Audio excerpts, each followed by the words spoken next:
Hi there, my name's Dominic Coles. I am a representative of ImpOssible, and today I am here to show you guys the tech demo for ImpOssible, showing you some mechanics that we have found out are potentially possible in the UDK engine. So, hope this is enlightening. So first things first, let's talk about double jumping and getting around the place, as well as camera angles, as researched by Danielle in our group. Third camera is perfectly capable of being happening, as you can see in the footage above, featuring Link from Legend of Zelda. It's perfectly possible to happen, as well as potentially making a lock-on system with the camera, so that when you're locked onto an enemy, the camera will move with you, as well as making sure that that specific enemy that you are targeting is in sight, which is great. As well as this, we also managed to find some footage from Alice Madness Returns, that is also done in the UDK engine, that shows double jumping, or in her case about triple or quadra jumping, which is really quite good from getting to A to B.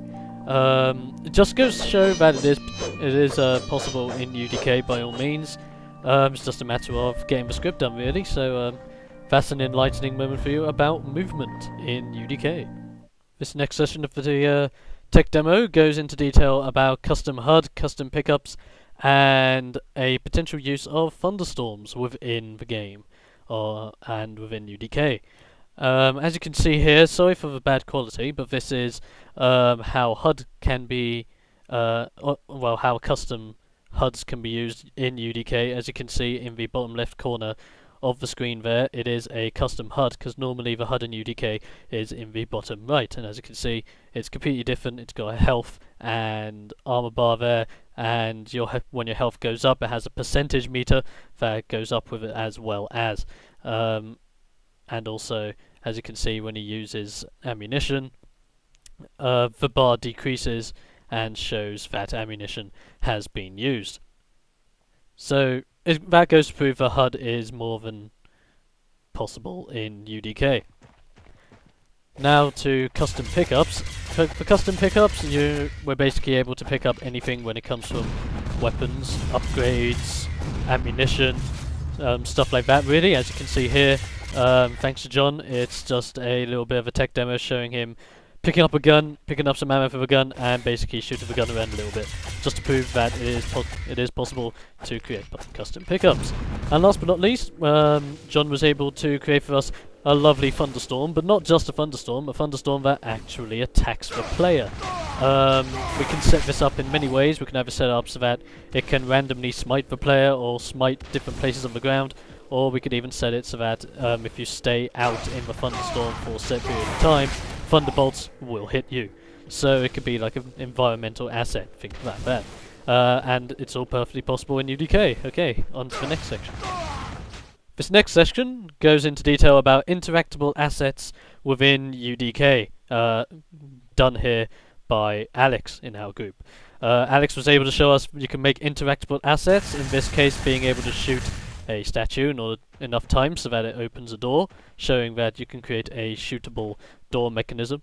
A puzzle involving a floor, where if you stand on the floor for too long, the floor will collapse, and obviously if you go through the collapsing floor, you will die, proving that that can be a very useful puzzle. This is another one, proving that water can kill people, and this is another one as well, proving that platforming, when you have to jump from one part of the room to the other whilst going onto a movable item, is well possible.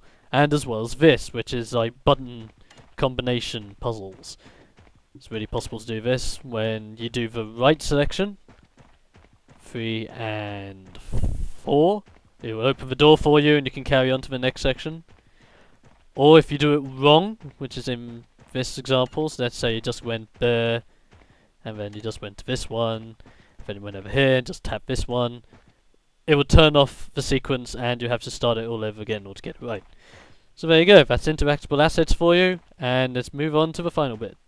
This final section of the tech demo is all about showing off the Fire Sword and Fireball that are going to be our main two weapons in UDK, as researched and created by Oliver and myself. So first things first, we're going to start off with what he did, which was the Fire Sword. As you can see, it's just using the shock rifle's mesh at the moment, just to portray that it works. And as you can see, if you're directly close to the enemy will be damaged and eventually killed. However, if you are a certain distance away from the enemy, obviously it won't do any damage, thus meaning that it is a weapon that you have to be in close range for. And indeed, melee is just a matter of creating the animation of a sword swinging. Let's put it that way. As for the fireball, as well as I'm using the static mesh for the shock rifle, just to show you that it works. The fireball, as you can see, it launches from the shock rifle, it fires towards its location, and upon hitting another static mesh or person, it will blow up. This will also create splash damage within a local area, as you can see, and if you receive too much damage, you will die. This has been the tech demo for ImpOssible, showing you the mechanics and some of the assets that we plan to use in the ImpOssible game coming next year.